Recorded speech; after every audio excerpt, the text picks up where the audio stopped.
Hello friends, இன்றைக்கி பார்த்தீங்கன்னா தட்டைப்பயிறு வச்சு கத்திரிக்காய் வச்சு ஒரு புளிக்குழம்பு மாதிரி வைக்கலான் இருக்கேன். வாங்க எப்படி செய்யுதுன்னு பார்க்கலாம். இப்போ ஒரு வடைச்சட்டியில் எண்ணெய் விட்டு தனியா, கடலைப்பருப்பு, உளுத்தம்பருப்பு, வரமிளகா, மிளகு, சீரகம் இதெல்லாம் நல்லா எண்ணெயிலே வறுத்து எடுத்துக்கலாங்க. இதை நல்லா வறுத்து தனியாக எடுத்துக்கலாம். அதே சட்டியில் எண்ணெய் விட்டு சின்ன வெங்காயம் ஒரு கைப்பிடி நிறைய போட்டிருக்கேங்க. அதை நல்லா வதக்கி எடுத்துக்கலாம். அதுக்கப்புறம் ஒரு 2 தக்காளி பழத்தை போட்டிருக்கேன். அதையும் எண்ணெயிலே நல்லா வதக்கி எடுத்துக்கலாம். இப்போ கொஞ்சம் மஞ்சத்தூள் போட்டிருக்கேன். அப்புறம் பார்த்திங்கன்னா ஒரு 1/4 முடி தேங்காவை கட் பண்ணி போட்டிருக்கேன். இதையும் நல்லா வதக்கி எடுத்துக்கலாம். இந்த குழம்பு பார்த்திங்கன்னா சாப்பாட்டுக்கு, குழம்பு, டிஃபனுக்கு எல்லாமே செமையாக இருக்குங்க. இப்போ பார்த்திங்கன்னா நான் தட்டைப்பயிறு ஊற வச்சு விசில் வேக வச்சு எடுத்து வச்சுட்டேன். இப்போது நம்ம பருப்பெல்லாம் அரைச்சிட்டு வந்து வச்சுருக்கேன் மிக்சியில்.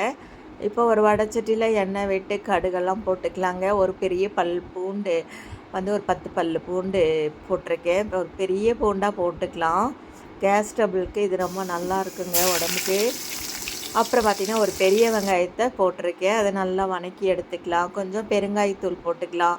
நான் 2 தக்காளி பழம் எடுத்து இருந்ததில் ஒரு தக்காளி இதில் கட் பண்ணி போட்டிருக்கேன்.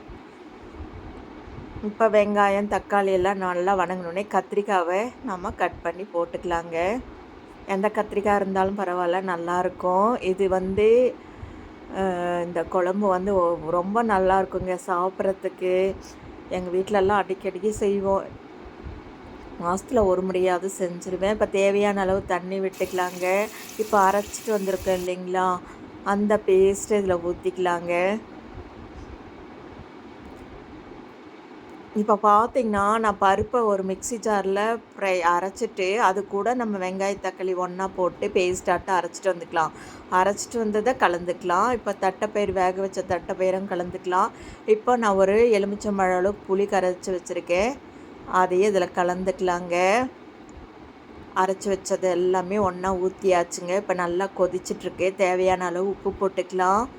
கருவேப்பிலை, மல்லித்தழை போட்டு இறக்குனா செம வாசமான சூப்பரான ஒரு குழம்பு ரெடி ஆகிடுச்சு. பாருங்கள் எப்படி இருக்குது.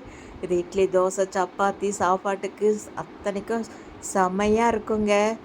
வேறு லெவலில் இருக்குங்க. இந்த வீடியோ பிடிச்சிருந்தா லைக் பண்ணுங்கள், ஷேர் பண்ணுங்கள், என் சேனலை சப்ஸ்கிரைப் பண்ணுங்கள்.